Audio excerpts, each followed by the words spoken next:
Hello, everyone, and welcome to our podcast, Learning to Be Human. My name is Chris, I'm Avery. and this is your place for all things life, spirituality, and meditation. So, we came up with this podcast just to share our journey of meditation, life, and spirituality. And Avery has been one of my biggest teachers for the past 10 years or so. And she's taught me a lot about life, meditation, and spirituality. So, yeah, It's quite a subject. it is quite a subject, a very broad subject, but it doesn't have to be as complicated as it seems. At least that's what I've been taught from Avery. Yes, it's complex, but it's not at all complicated. Absolutely. Meditation is very simple, and it just requires one conscious breath.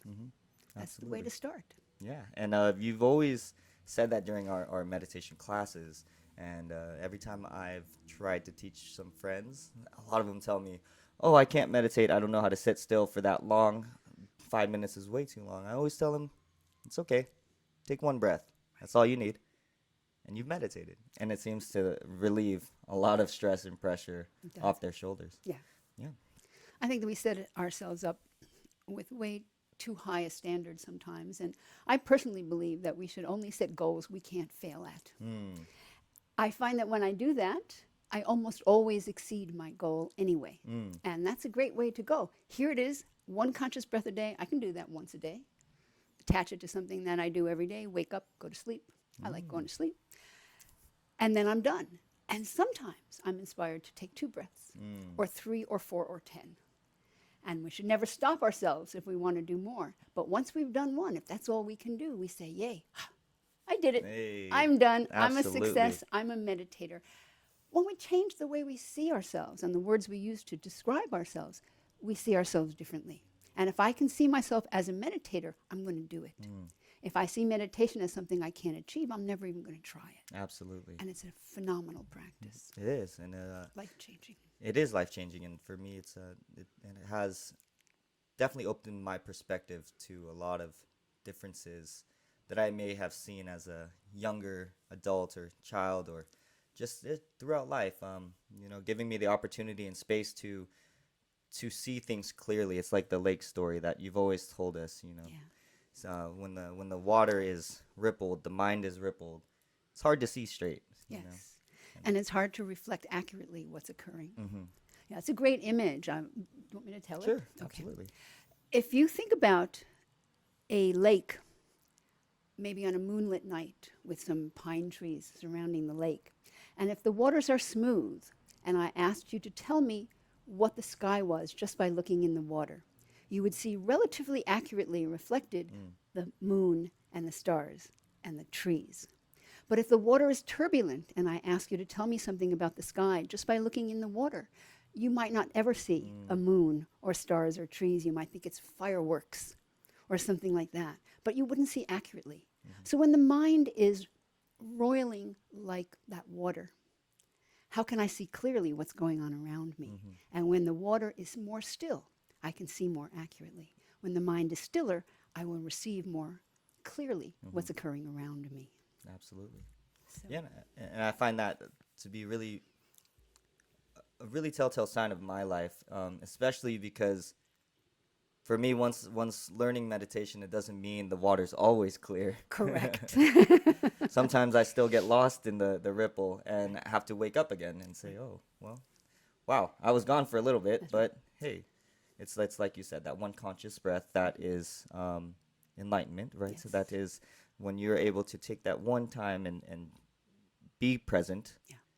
That is all that matters, rather than being lost for X amount of whatever. Yeah. What's more important, at least, is to find that one time when you do realize you've been gone for so long. Yeah. And that's kind of how I've been experiencing life, and I'm sure a lot of people do as well. So that's where meditation really comes into play for my life and my experience. And I thank you a lot for sharing that with me. You And are so welcome. I love this practice, 5,000-year-old at least practice, and absolutely. it is truly life-altering. I think that once we start to recognize what that moment of presence is about, we start to want more of that. And in Buddhism, they talk about craving, and there's unwholesome craving and wholesome craving. So unwholesome craving would be if I want my third drink or my fourth drink, or I'm going to stay up later than I know I should. I have to get up early in the morning, but I want something. I want to do something or watch something or eat something or whatever it is. Wholesome craving would be, that was a great breath.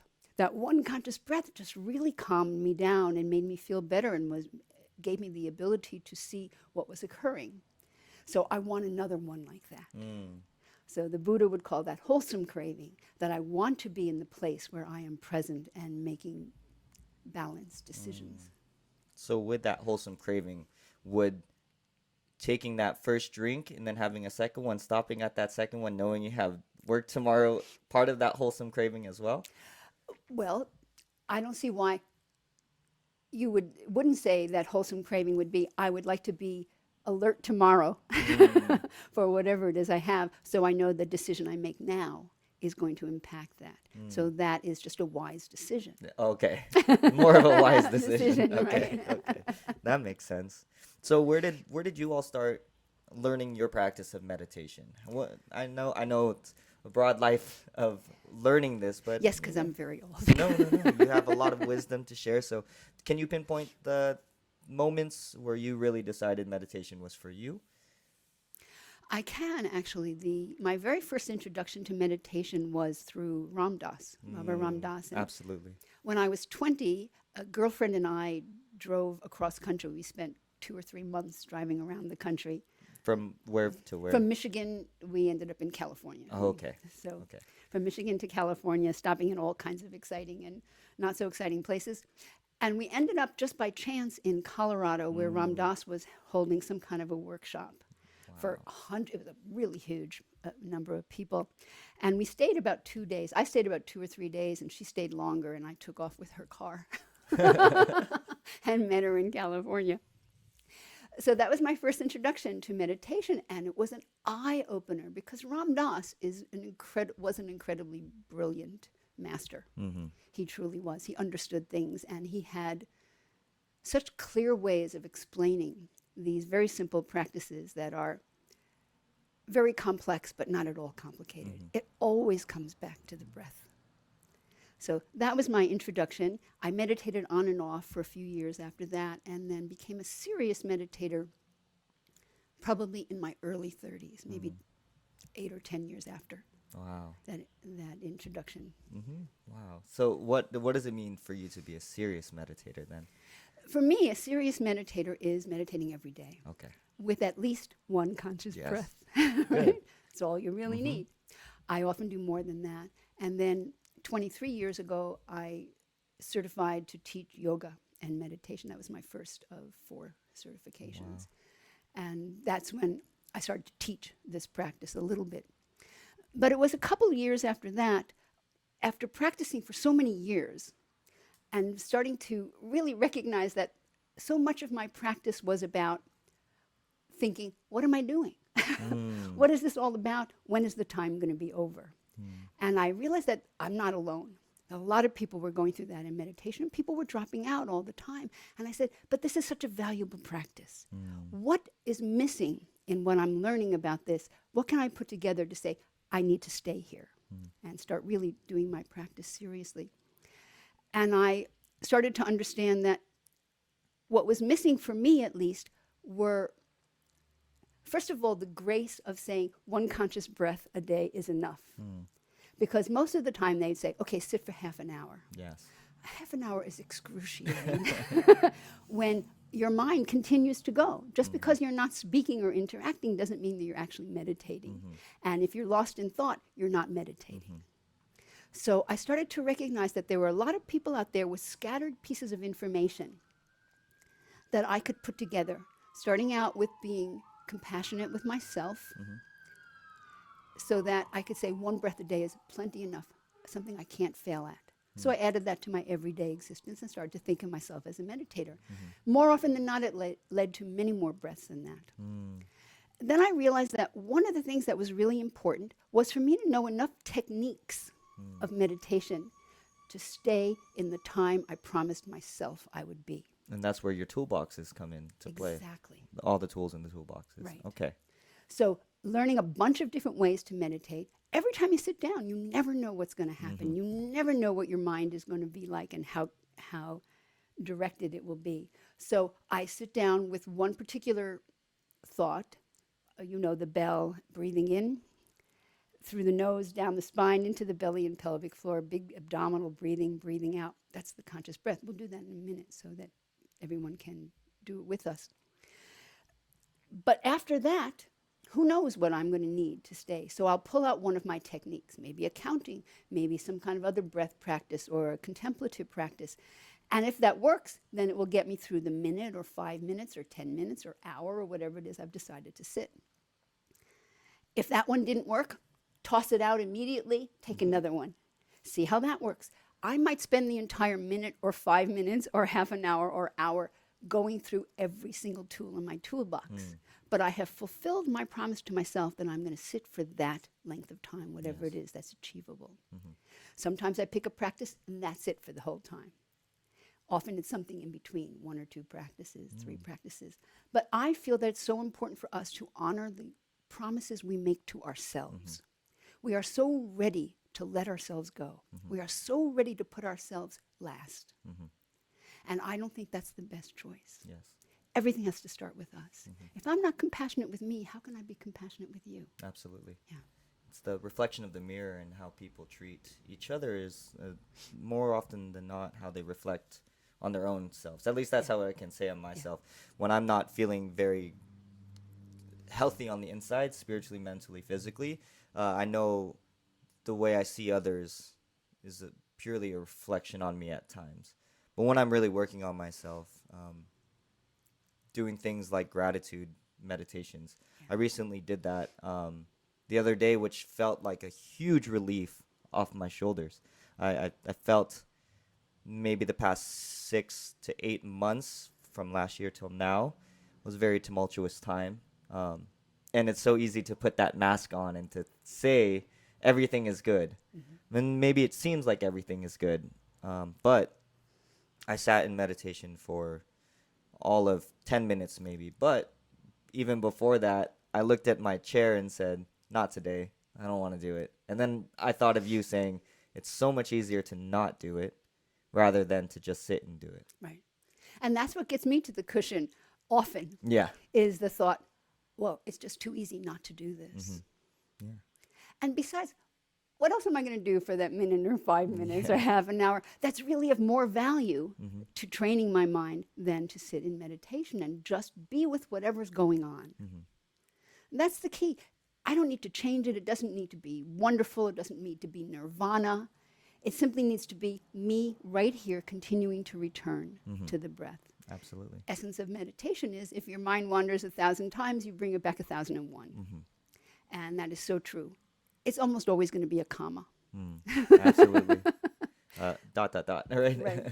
And So, one more time. Yeah, and as I sat there in meditation, mind wandering, I was going through all the toolboxes, 4162 breath work, Wim Hof breath work, everything into nothing was working.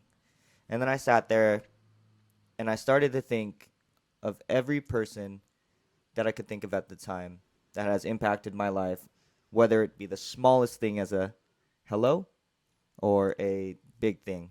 And I went through and I said their name or their face and just said thank you.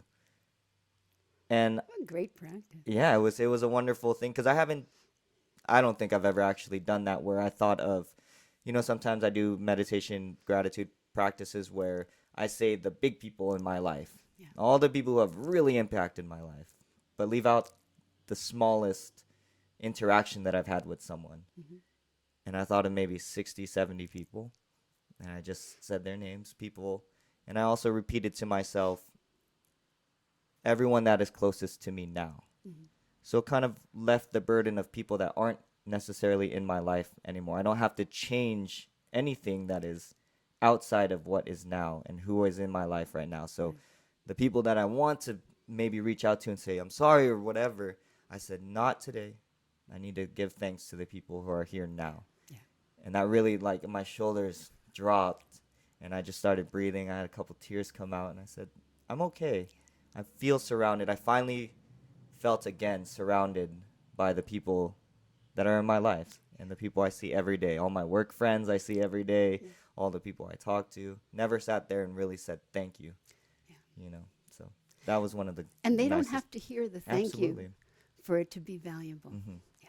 Yeah. And And we can thank people that are difficult in hmm. our lives too, because there are so many lessons in the difficult ones Hmm. and the difficult voices in our own heads too. We Hmm. can thank them for teaching us. We can learn how not to do things Yes. from Yes. those voices. Absolutely. And Yeah. that's where I started wanting to learn how to meditate, was for the people that weren't as good to me, and the first person was myself. So that like I said before, with seeing people as the mirror image of myself, I wasn't being a very good person to others at the time, 10 years ago, and I also was 10 years younger, and that had opened my perspective to see the humanity between people, how some people may give actions that may not be suited for you at the moment, but years later you realize, dang, they were just human too, Yeah. you know. Who is it? So, what was the specific thing that got you into meditation then? Well, it was the breakup, the long breakup that I had. I remember that. Yeah, and Mm. that was a rough one because I'd gone through many breakups from 13 years old or 12 years old till uh, 28 now. So um, I was actually just listening to a lot of trance music and a lot of psytrance, so psychedelic trance music, and a lot of them had voices of Ram Dass, Alan Watts, people like of those messages, and they would put them in the songs. And I was thinking, this is a time frame of my life where I want to get better at music. I want to understand the music, but I'm also going through this tumultuous time in my life. Yeah. It just kind of seemed like the universe was saying, "Hey, it's time to learn how to meditate." So I went to Spiral Path, and I had a little bit of meditation practice, probably on my own, but yeah, I just started learning through there, and ended up finding your class, which was that free class on Thursdays, I Yeah. believe. Yeah. And from there, I felt a deep connection to your practice, making it really simple for me, which was that one breath, and not to worry necessarily about having to be this white light of energy that is always so good and always so, magical and all these things, and rather, how can I just be here now? Yeah. And that goes back to Ram Dass, be here now. Yeah. You know? And becoming nobody. Yeah, exactly. Love Ram Dass. Yeah, I think that it's an amazing practice, and it's so much more than sitting. Hmm. Your sits are where you learn how to meditate, and your life is where you practice meditation. Yes. Sitting is like when you were a kid and you had those lined papers and you were trying to write letters, and you would keep practicing how to make an A. I sort of know how to make a straight line. That took me a couple of years. And then I had to put 3 of them together to make an A. And I practiced them on this piece of paper over and over and over and over again. In the real world now, I never have to think about where those lines go. They're just part of my life. Absolutely. And meditation is like that too. So we train the mind on the cushion to come back and to come back and to come back, and to start to recognize when we're gone. Most of us, if we don't meditate, we spend our lives not even knowing we're not present. Once you start meditating, you can't not see when you're not present. And those are moments of enlightenment. Everything we do in life, if I do it from the present state, I'm going to be more successful. I'm going to be in harmony with the way things are. I'm going to be in balance. Even if I'm experiencing unhappiness or sadness or anger or any emotion, I will see it in a very different way. I will recognize that I am not my emotion, I am the experiencer of my emotion. And just putting that little space between what I'm feeling and what is true allows me to deal with it better. If I'm all caught up in my anger, I can't do anything but act out. But if I have a part of my mind that says, holy crap, look at how angry you are, And then I start to notice what it feels like physically. I say, oh my God, this hurts. And then I realize I'm doing this to me. And this really hurts. Why am I hurting myself? Then I can bring in some techniques like deep breathing, slow exhales, that sort of thing, that I can change my chemistry. Because what I've done with that thought and anger is I've changed my chemistry. So what I do with my breath work and my meditation work is to change it back, to cool it down, to soothe it, to bring back some good chemicals. And then I can just be here and I can say, oh man, I understand why I was angry, but I don't need to hurt anybody. I don't need to hurt myself. I don't need to hold on to this. It hurts. Yes. It's like one thing that I remember specifically, and it's when you're a little kid and you're just learning, take a deep breath. You know, it'll relax you. And that's something that is taught to us, but we don't really recognize that, how deep that deep breath can really be until you put the present action behind it, the conscious thought behind it. Because I'm pretty sure as little kids, most of us have heard, you know, take a couple deep breaths, like just breathe, you know? But it didn't hit me until I was maybe 18, 21, whatever, where I was like, oh, I'm actually changing the chemistry of my body by doing these things, by taking these 3 breaths. Because I was a very angry person. I still probably hold anger, but now I know how to work with it a little bit more. And that's the difference, reaction and response. We've talked about that a lot in our classes. Our reaction is what just happens when something occurs. I don't believe, can control our reaction. If I hit you on the knee with a little hammer, you're going to kick out. It's just a reflex. The difference is I can react to a situation. With meditation, I learn to put a space between my reaction and my response, and my response doesn't look just like my reaction. So if I'm angry, my response doesn't have to reflect anger. My response can say, oh, I'm so angry, I'm just going to breathe, I'm going to change my chemistry, I'm not going to act on this. I make that conscious choice. And it resolves. Eventually it resolves. Usually pretty quickly once you get practice at this. Sometimes it takes a little longer, but it will always change because change is inevitable. Absolutely. So my response, when I put a space, a breath between right after my reaction, and then I choose what I'm going to do next. That's my response. Yes. It doesn't have to look like my reaction. It can. Yeah.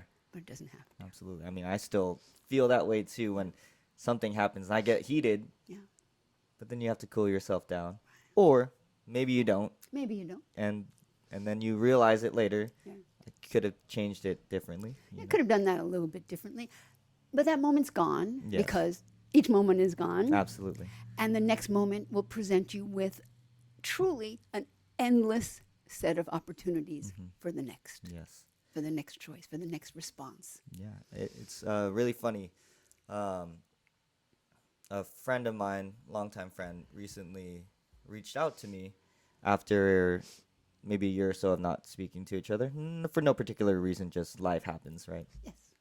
And he was going through a tumultuous time of his life, and he asked me if his actions made him who he is today. Like the action that he did, he asked himself, "Is this me? Because I don't think this is me, but it's happening, and this is am I?"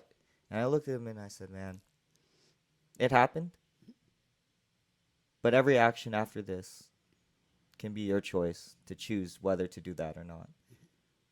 And it doesn't have to be you every time. It may be you. It's your action. Mm-hmm. I don't believe that we are our thoughts or our bodies or our minds or our feelings. I believe that we are just the experiencer of them.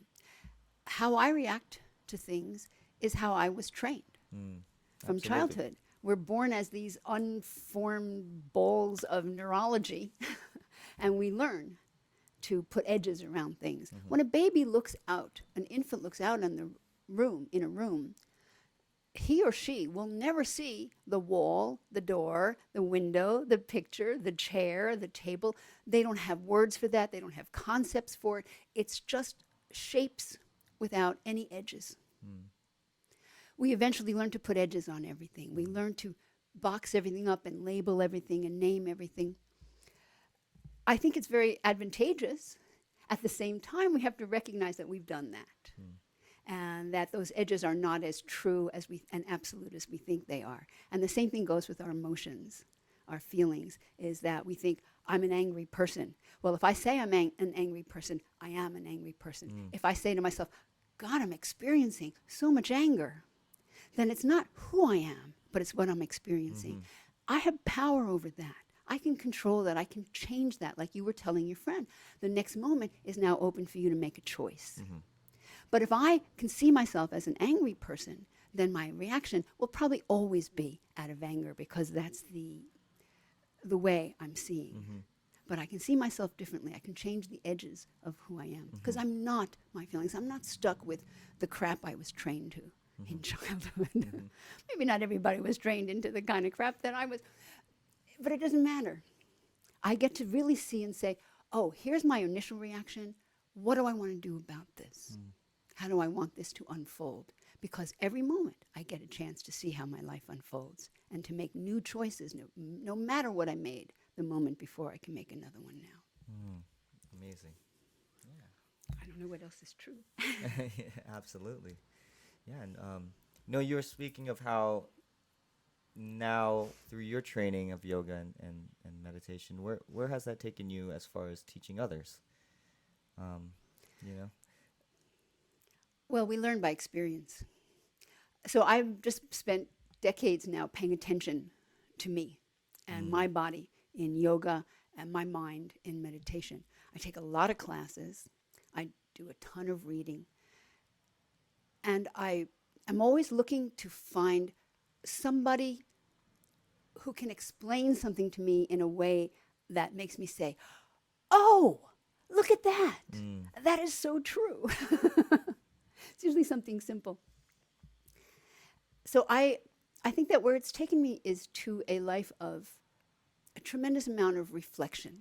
That seems to be what I've decided to devote my time to, is a lot of reflection. You know, in my classes that I'm always having people talk. Yes. So meditation classes for me, it's not an hour sit. You can go anywhere and sit.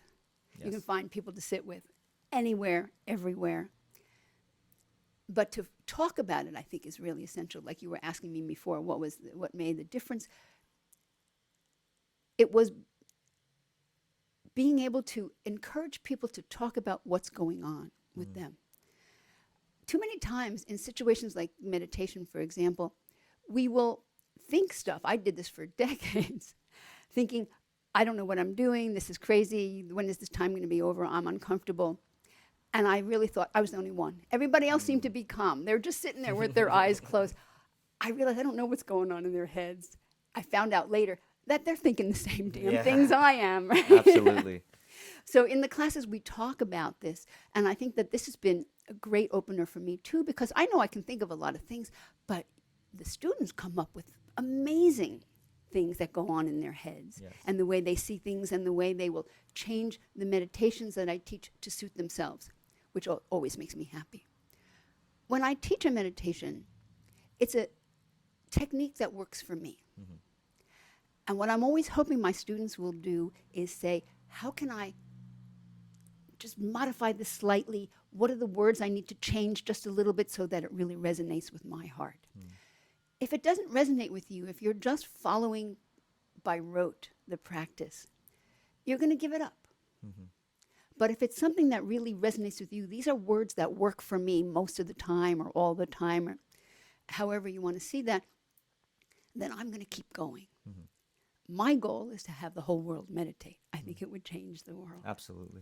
When we become conscious of who we are, we become conscious of who other people are. Like you were saying, we start with us, right? I know me, I see how my mind works. Recognizing that everybody else sitting in that room is probably thinking the same stuff that I am. What is this all about? What's happening? Really opened my eyes to say, oh, I need to talk to that person and say, what are you thinking? What's going on? How do you return to presence? Because that's the practice, coming back and coming back and coming back. So I learn a lot when I hear other people talking about the practices. Yes. And then, of course, my own. I think that has been one of the most unique experiences of your class is the fact that we all share what we're doing and how different or the same Similar. maybe Hmm. we all have an experience, Yeah.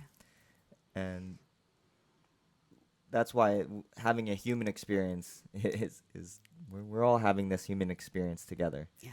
you know. An impermanent Impermanent. human experience. Impermanent. That is the only real thing about the human experience is the impermanence of that. Yeah. And That I, can be scary. that can be scary.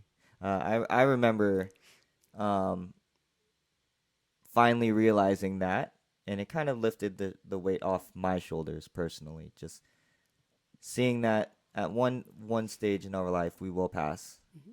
and to be here with the people now and to be present with them is something that I want to make the decision to be more present with, and that was part of that gratitude prayer that I had, was to recognize the impermanence of the people around me and to just be grateful. And I had a cool conversation with my coworker, and I said, whether or not we're friends for the rest of our lives, I'm grateful that we have this moment to share together because it's cool. Yeah. And to be grateful, to express that to people too, I think is really important, especially if you're having difficulty with someone that's normally in your life. If you part in anger, I think it's essential to realize that the next time you go to see them, they may not be there. Yeah. You part in anger and they die. Where are you? Mm. You're left with saying, oh my God, my last words to that person were in anger. Mm-hmm. Because nothing is permanent. Mm-hmm. And they could be gone. No Mm-hmm. breath is given. Absolutely. There's not one single breath of your life that's guaranteed. Mm-hmm. So, in understanding impermanence, it can scare you and say, I don't want to be impermanent and I can be afraid of death. Or you can see it and say, therefore, Mm. the antidote to that fear is to be present. Mm-hmm. Because I'm not dead now. I'm not dead yet. Mm-hmm. Right here. Here I am. Here you are. Let me enjoy this part. Even if there's tension, I can say, tension is part of life. Mm-hmm. But I don't want to leave this situation in anger because I may not get another chance to come back and say, I'm sorry. Please forgive me. Absolutely. Wow. Ooh. Heavy stuff. Yeah, I mean, no, but this is great. This was a good flow so far. Oh man. Yeah. Okay, we'll pause for a second. Okay. Figure out something right now because My that nose, was which is that was running. pretty good, Avery. Wow, we went on a solid. How That long? was a 30-minute roll off. Was that 30 minutes? Yeah, that was good. Whoa. Whoa. We're Okay. What should we talk about next? You know. Do you want to teach? Should we teach one conscious breath? Sure. Because I think that's important. Not everybody really knows what that Sure. entails. Absolutely. Yeah, we can do one conscious breath for sure. Okay.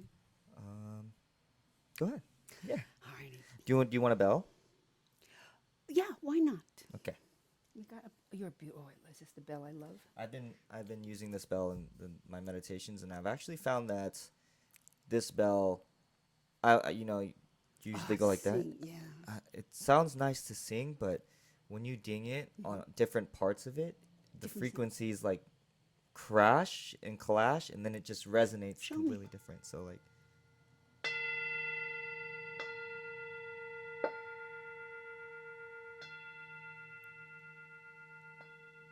And it kind of hums Yeah, I can hear in them. different like.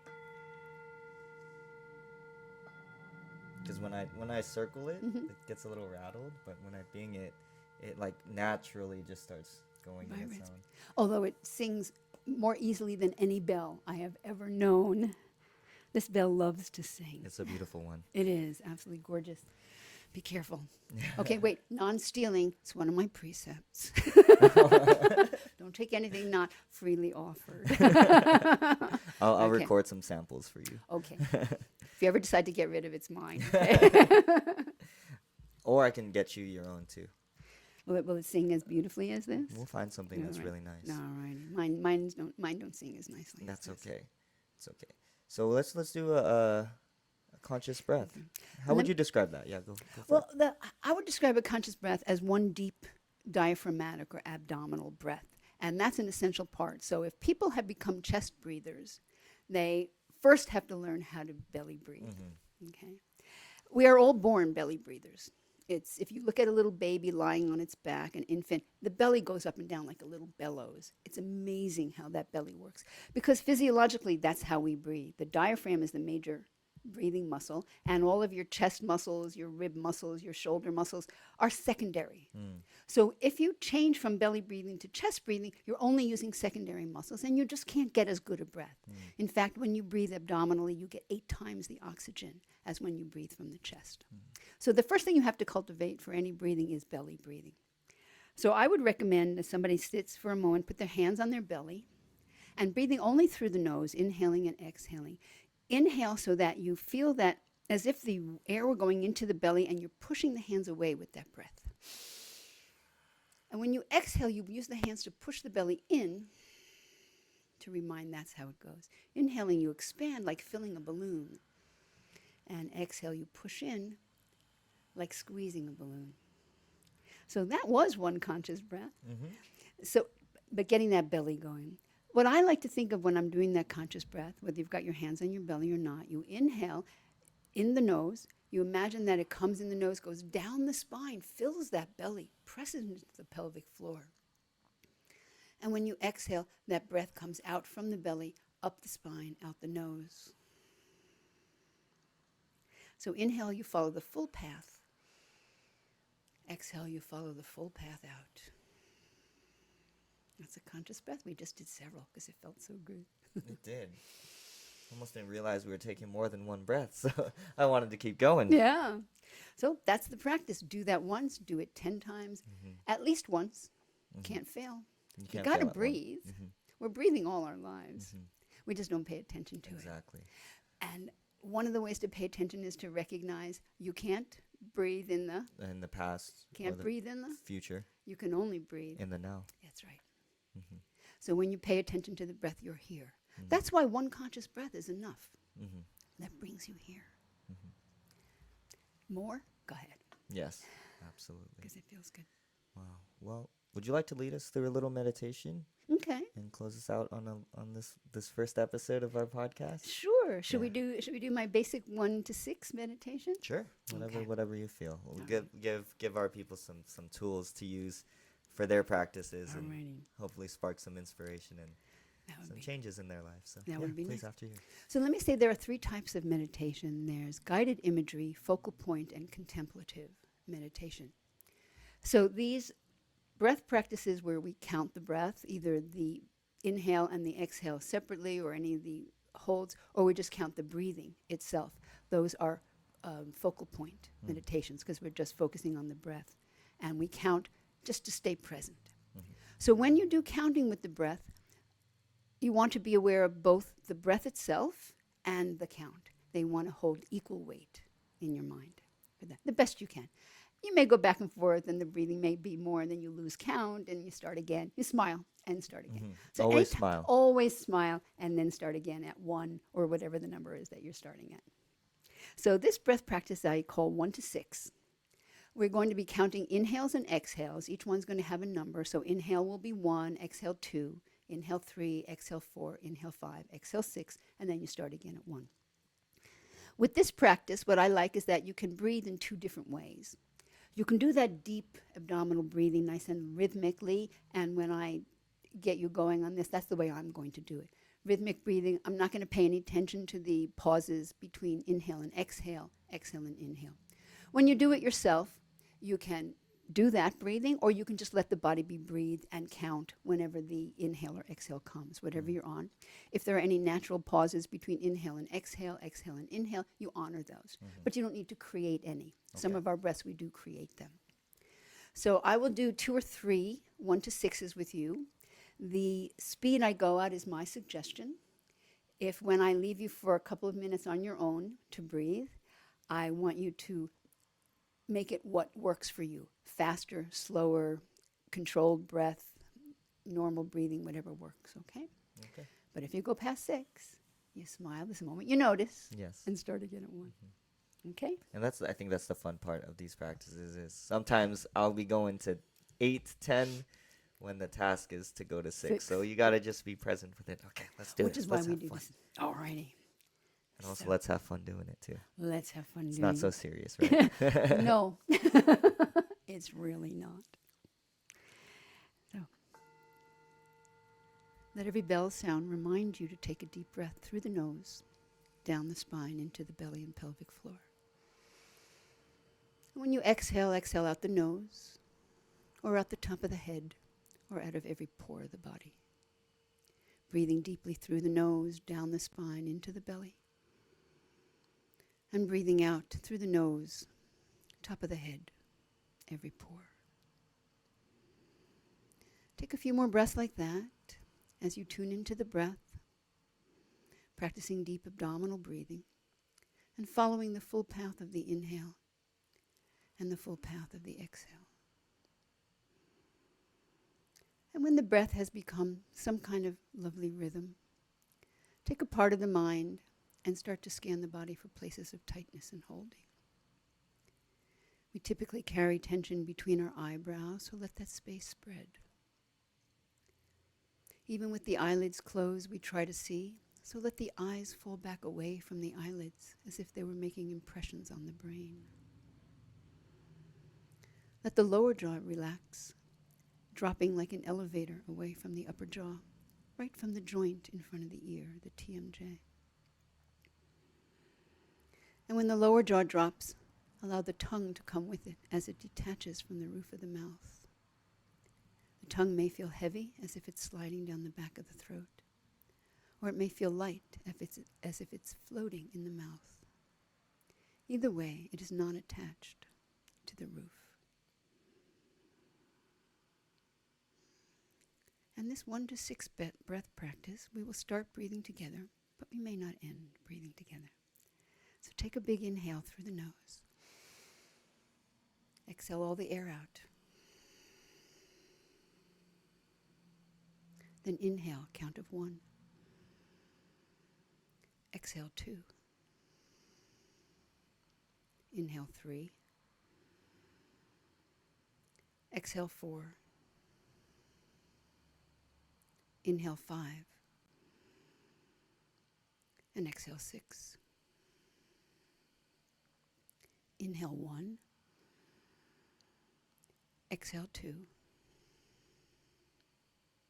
Inhale 3. Exhale 4. Inhale 5. Exhale 6. Let's do one more together. Inhale 1. Exhale 2. Inhale 3. Exhale 4. Inhale 5. And exhale 6. And for about a minute or so, just breathe on your own, changing the speed, changing the type of breath. And if you lose track, you smile and start again at 1.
Finish your count, take a few breaths, and when you're ready, let your eyes gently open.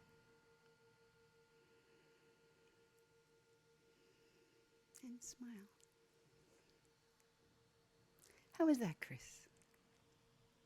I stayed very present through that practice. 1 through 6 was a really nice practice today. Good. Felt my belly breathing was really good today, and my mind wasn't wandering, which was fantastic. So Yeah, because it's not always that way. yeah, it's not always that way. Absolutely not. Not always. Sometimes I get to the 1, and then that's all I can get to. So today was nice to get to And the you 6. smile and start again. Yes. That's it. We time and space travel Yes, a lot a lot in our yes. minds. And I define time and space traveling as anything that's not present. Yes. Anything and everything that's not present. Mm-hmm. It's not that serious. It's not that serious. Noticing that your time and space traveled, you smile because it's not that serious, and you return. Yes. That's the entire practice. It's not about a goal of I'm going to stay present for all this time. It's about always recognizing when you're not and coming back. Mm-hmm. That's the entirety of the practice. Our minds will wander. We're humans. To think it otherwise is foolish. Mm-hmm. Absolutely. Yeah. Delusional, as the Buddha says. Exactly. Yes. Alrighty.